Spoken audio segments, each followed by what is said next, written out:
दोस्तों, target with PS Parihar channel में आपका स्वागत है। आज के इस वीडियो में हम लोग बात करेंगे टीजीटी पीजीटी एग्जाम को लेकर के। पदों की संख्या को जोड़ने की बात भी इसी वीडियो में होगी और जो चेयरमैन का बयान है भर्तियों को लेकर के उसको हम लोग देखेंगे। साथ में विद्यार्थियों के क्या विचार है, विद्यार्थियों की क्या नई मांग है, इसको भी हम लोग देखेंगे। तो वीडियो को आप लोगों को ज़्यादा से ज़्यादा शेयर करना है। अगर आप लोग शेयर नहीं करेंगे तो इसमें आपका बहुत बड़ा नुकसान होगा, क्योंकि बात हो रही है एग्जाम कराने को, यानी कि एग्जाम कैलेंडर की बात हो रही है और बात हो रही है पदों को जोड़ने को लेकर के। अगर आप लोगों ने मुझसे कहा कि सर वीडियो बनाइए, मैंने वीडियो बना दिया, आपने चुपचाप देख लिया, इससे कोई फायदा नहीं होगा। जब तक वीडियो वायरल नहीं होगा, ज़्यादा से ज़्यादा विद्यार्थियों के पास वीडियो नहीं पहुंचेगा, सरकार के पास वीडियो नहीं पहुंचेगा, अपनी बात ऊपर तक नहीं जाएगी, तो वीडियो बनाने से फायदा क्या होगा। चलिए हम बात कर लेते हैं पहले चेयरमैन की क्या प्राथमिकताएं हैं। आज के समाचार पत्रों के माध्यम से जानकारी दी गई। इनके बयान आए हैं, ये देखिए, रुकी भर्तियां कराना प्राथमिकता। तो इनकी प्राथमिकता में यही है कि जो जितनी पेंडिंग वैकेंसीज हैं उनके एग्जाम जल्द से जल्द कराए जाएं। तो यहाँ पर आपको पता ही है कि जो दो प्रमुख भर्तियां हैं, टीजीटी पीजीटी और असिस्टेंट प्रोफेसर भर्ती परीक्षा, उत्तर प्रदेश शिक्षा सेवा चयन आयोग की नवनीत अध्यक्ष प्रोफेसर कीर्ति पांडे का कहना है कि रुकी हुई भर्तियों को पूरी कराना उनकी प्राथमिकता है। हालांकि अभी कुछ कहना जल्दबाजी होगा। सोमवार को यानी कि आज लखनऊ में कार्यभार ग्रहण करने के बाद पहले एक कमेटी बनाकर के स्थिति की समीक्षा करेंगे और उसके बाद प्रस्ताव बनाकर के शासन को भेज देंगे और शासन की अनुमति के बाद ही कोई कदम आगे उठाएंगे।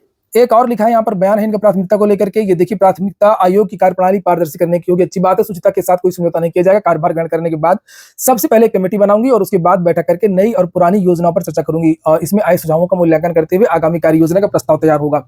आज तो इनकी ज्वाइनिंग है लखनऊ में, उसके बाद में बहुत जल्द इसी हफ्ते ये प्रयागराज जाएंगी और शिक्षा सेवा चयन आयोग में औपचारिक तरीके से ये ज्वाइन करेंगी। उसके बाद में उसी दिन बैठक होगी।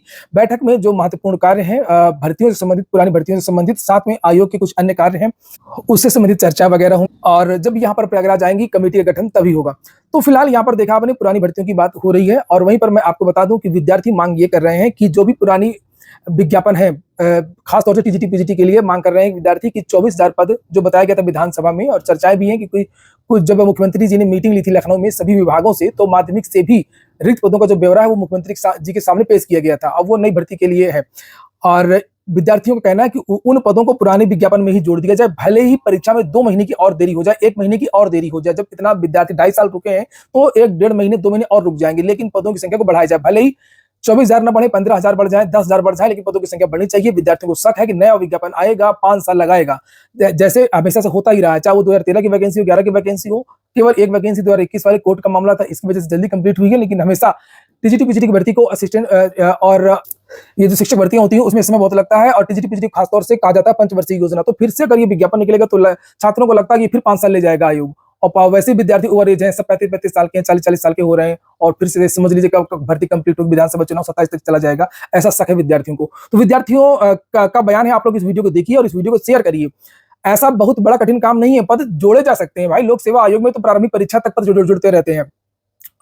एसएससी में बहुत सारी भर्तियों के उदाहरण आप जाकर के देख लीजिए, पद वहां पर जोड़े गए हैं। जीडी में पद जुड़े और सीजीएल में भी इसी तरीके से। आपने यूपी ट्रिपल एससी में देखा होगा, अभी जेई में बार-बार जेई की जो वैकेंसी निकली थी उसमें बार-बार नोटिस जारी हुई और पदों को जोड़ा गया। कहां से 2600 से पद जाकर के कहां से 4700 पद तक हो गए। सभी में पद जुड़ते रहते हैं, तो इसमें कोई बड़ी बात नहीं है। अगर चाहेगा कि हमारी मंशा ठीक है, ज्यादातर विद्यार्थियों को रोजगार देना है, अगर शासन चाह रहा है, जैसे कि पेपर में आ रहा है, तो चीजें निकल करके आ जाएंगी, पद जुड़ जाएंगे। लेकिन इसके लिए विद्यार्थियों को मांग भी करनी पड़ेगी। ऐसा नहीं है कि केवल दो ही लोगों को जरूरत है। शीतल प्रसाद ओझा को जरूरत है और युवा मंच के अनिल सिंह को जरूरत है, सुनील यादव को जरूरत है और किसी को जरूरत ही नहीं है। तो अगर सबको जरूरत है, यहाँ पर आइए, आज के पेपर में भी आया था, ये शीतल प्रसाद ओझा ने लंबित असिस्टेंट प्रोफेसर भर्ती टीजीटी भर्ती तिथि की मांग की और साथ में ये भी कहा कि रिक्त 24,000 पदों को वर्ष 2022 की भर्ती विज्ञापन में जोड़कर के परीक्षा कराई जाए।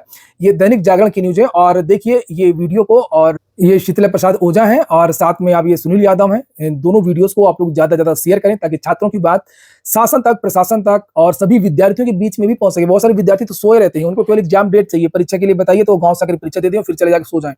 ये काम नहीं करना। वीडियो को शेयर करिए और देखिए इस वीडियो के सभी भाइयों बहनों को शीतला प्रसाद ओझा का नमस्कार। जैसा कि आपको पता है कि उत्तर प्रदेश शिक्षा सेवा चयन आयोग के अस्थायी अध्यक्ष की नियुक्ति हो गई है और बहुत जल्द 2 से 3 दिनों के अंदर वो अपना कार्यभार जैसे ही ग्रहण करती हैं तो उसके बाद हमारा फिर वही पुराना सवाल होगा कि परीक्षा तिथि की घोषणा और परीक्षा तो अब की अंतरमंडल हो ही चुकी है, लेकिन दबाव बनाना है कि परीक्षाएं अंतरमंडल हों।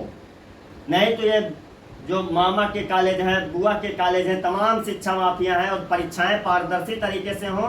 रही बात जहां तक सीट वृद्धि के, तो साफ उत्तर प्रदेश के नौजवान बेरोजगार भाइयों बहनों को मैं बताना चाहता हूं, कोचिंग संचालकों से भी हमारी विशेष अपील है कि भाइयों बहनों निकलना पड़ेगा और उत्तर प्रदेश शिक्षा सेवा चयन आयोग के दोनों गेटों पर आपको बैठना पड़ेगा। निश्चित तौर पर आशा नहीं पूर्ण विश्वास है कि यदि आपकी संख्या रहे तो सीट वृद्धि होगी। परीक्षा चाहे 2 महीने लेट ही हो, लेकिन उत्तर प्रदेश के नौजवान बेरोजगारों के लिए एक बड़ा विज्ञापन होता कि अधिकतम युवाओं को रोजगार का अवसर प्राप्त हो सके। और रही बात हमारे जो नए भाई बीएड करके आए हैं उनको भी मौका मिले, हमारा उनसे कोई विरोध नहीं, लेकिन हमें नए विज्ञापन की आवश्यकता नहीं है। इसकी परीक्षा तिथि के साथ साथ सीट वृद्धि हो, इसी में हो। नया विज्ञापन कब आएगा? सरकारें ऐसे गुमराह करती रहेंगी मित्रों, तो किसी के बहकावे में नहीं आना है। सही दिशा में हमें लड़ना है और हमारी आपकी एकजुटता ही लोकतंत्र की सबसे बड़ी ताकत होगी। इस बात को मान के चलिएगा। तमाम ऐसे लोग होंगे कि जो आपको गुमराह करके आपको साजिश की जा रही होगी। आप जानते हैं कि संघर्ष जमीन से होना चाहिए और संघर्ष वहां पर होना चाहिए उत्तर प्रदेश शिक्षा सेवा चयन आयोग पर। हमें किसी को बुलवाने की कोई जरूरत नहीं है, न किसी का माध्यम मुझे चाहिए। हम सड़क के बेरोजगार हैं और हम सभी भाई बहन जो भी 13 लाख भाई बहन हैं, तो मैं आपको चैनल के माध्यम से बताना चाहता हूं कि किसी के बहकावे में पहली चीज आपको नहीं आना है। हमें आपको अपने हक और अधिकार के लिए इस लोकतंत्र में निकलना है। आप देख रहे हैं ना तो LT GIC की वैकेंसी आ रही है, जूनियर की भर्ती न्यायालय में फंसी हुई है। आज 2.5 वर्ष लगभग बीत गए उत्तर प्रदेश शिक्षा सेवा चयन आयोग योगी सरकार को गठन करने में। तो हमें सरकारों पर विश्वास बिल्कुल भी नहीं है कि नया विज्ञापन वो करेंगे ही। तो हमें इसी में सीट वृद्धि करा करके और इसकी परीक्षा करा।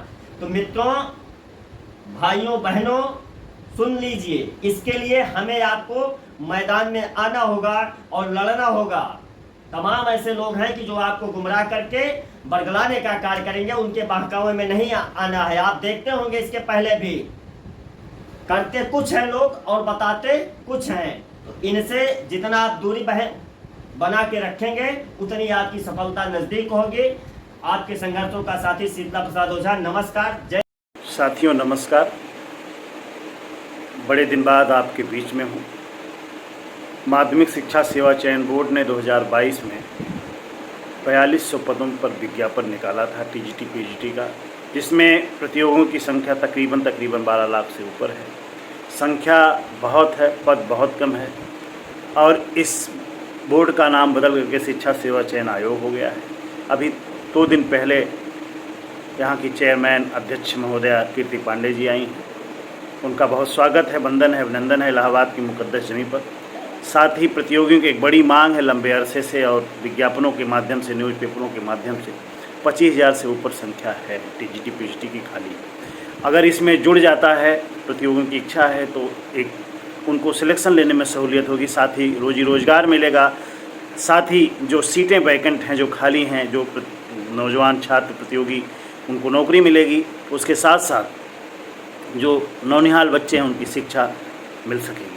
इसलिए आप सब इस लड़ाई में, इस मुहिम में आगे आइए। जो भी इसका नेतृत्व करता है, जब भी दिन रखा जाता है, अध्यक्ष जी चार्ज लेती हैं, उसके बाद हम लोग उनसे मुलाकात करेंगे, सब लोग मिल करके। और सभी लोग अपने स्तर से प्रयास करिए। अगर ये लड़ाई आप जीत गए, प्रतियोगी छात्रों, 12 लाख लोगों, बीएड के लोगों, प्रारंभिक कला करने वाले लोगों, जो भी जिस डिग्री के लोग इस भर्ती में अपीयर हैं, सब लोग इस मुहिम को आगे बढ़ाइए। अगर यह बात मान ली जाती है तो यकीन मानिए आपकी सिलेक्शन में सहूलियत होगी। मैं सुनील कुमार, प्रतियोगी छात्र, इलाहाबाद। बहुत बहुत धन्यवाद।